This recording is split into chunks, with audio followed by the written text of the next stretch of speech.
amazing opportunity for you to see how the real world happens, and I'm sure Miss Amons will tell you all about that, where there's an evaluation process where people sit around and actually pick apart your responses and give you very, very constructive feedback. So when you get into the real situation after this whole program is over and you're responding to RFPs, you will know the process and you'll be much more confident and ready for that. In our fifth session, we're going to actually do oral presentations. Now that you've done the written, we're going to work with you to boil down what you have responded to in a written version into a PowerPoint, and then also stand and present, because that's going to be a critical part of the decision process to determine whether you have won the bid or not.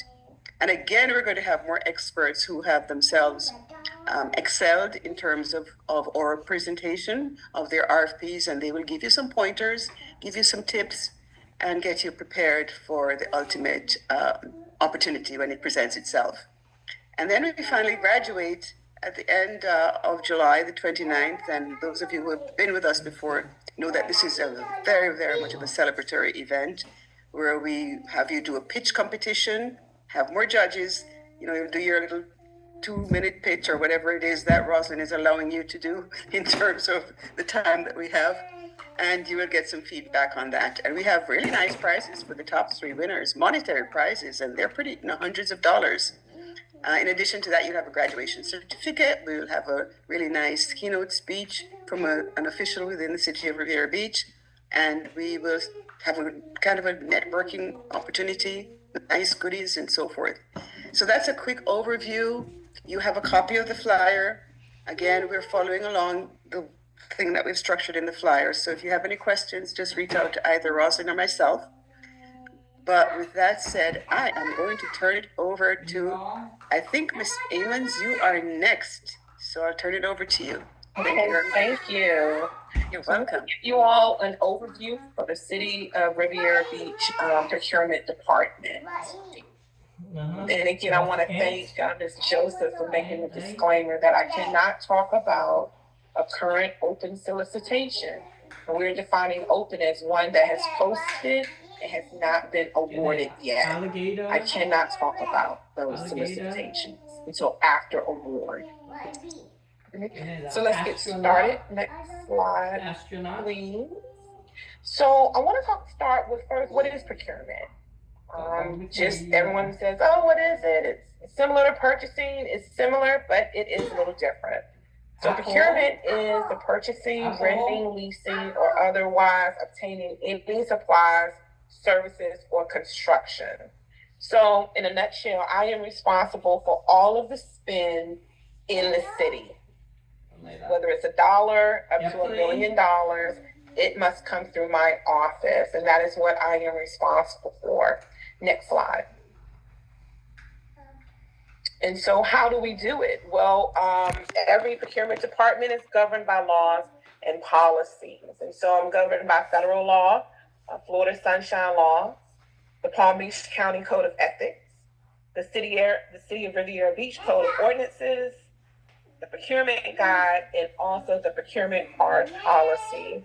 So my staff and I must know all of these and how it pertains to every solicitation that we produce or that we post in the department. And so we work with the different business units, and we move accordingly. And so that's why we get into it, or you'll see examples of RFPs and why they are sometimes long and they have all of the terms and conditions, is because depending on the funding source, we have to move accordingly to the governing document. Next slide.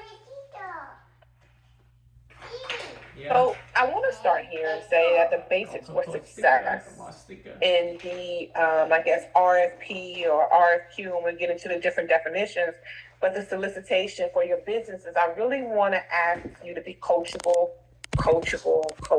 And what does that mean?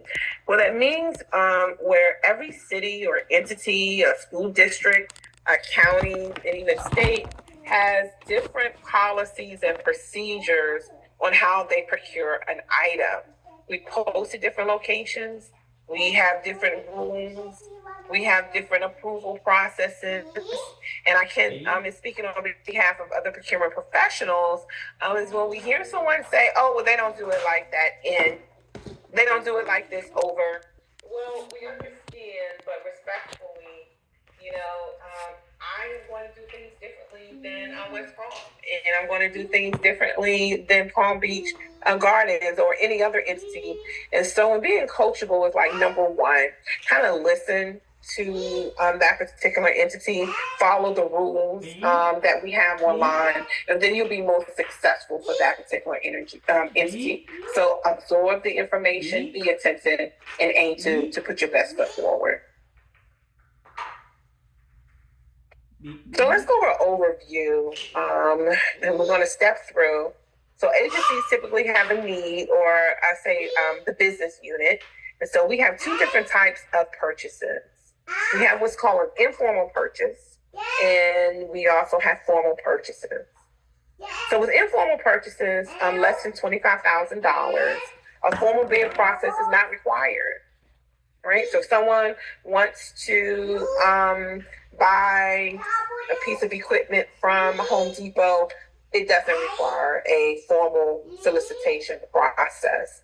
What is formal is for spend above $25,000, and this is outlined in our code of ordinances. That's when we have to have a formal bid process. It has to go out for a competitive bid, right? So with each entity that you work with, that number, whether it's 25 or 50 or 100, there is a number where less than is kind of is informal, and then greater than 25 for us in the city, we have to offer public solicitation. Let me also stop right here for a moment and give you all just one tip. Because I don't have to go out for public solicitation for spend less than $25,000, and let's say you provide a service that, the Parks and Rec department could use, I would encourage you to reach out to the Parks and Rec director directly. Now, spend less than $25,000, we have to have 3 quotes. So we have to reach out to 3 vendors. And so I encourage you to reach out, check the city website. All of our information is out there for every department, and then you make a introduction. So if you, I think someone said, let's just say landscape, contact Public Works, right? There may be a need where it is less than $25,000. Someone mentioned construction or general construction. I had a group here last week. We invited, again, there's no rhyme or reason, but we invited a group of people to come and to provide a quote, and we walked them around. Again, that's less than $25,000. So that's tip number one. Reach out to the department, so the individual department heads, and introduce yourselves, and also have a capability statement, so we'll know what you do. So now let's move on into the formal process for spend over $25,000. Here we have 4 definitions, and that list is not all inclusive of the different types of solicitations. So you have an ITB, which is the invitation to bid. And so that one is based upon qualifications, but more importantly, pricing. So if you can pass step 1, and I'll talk about step 1 a little later, then we look at pricing, lowest price wins. Some other entities, they call it an invitation for bid. Generally, it's the same thing. Next, we're moving to a request for information. Every entity doesn't know everything, and so sometimes we put those out, and we may be interested in building or purchasing, and we just don't know all the ins and outs. We may put out a request for information to the vendor community, and then they will respond, and we can use those responses to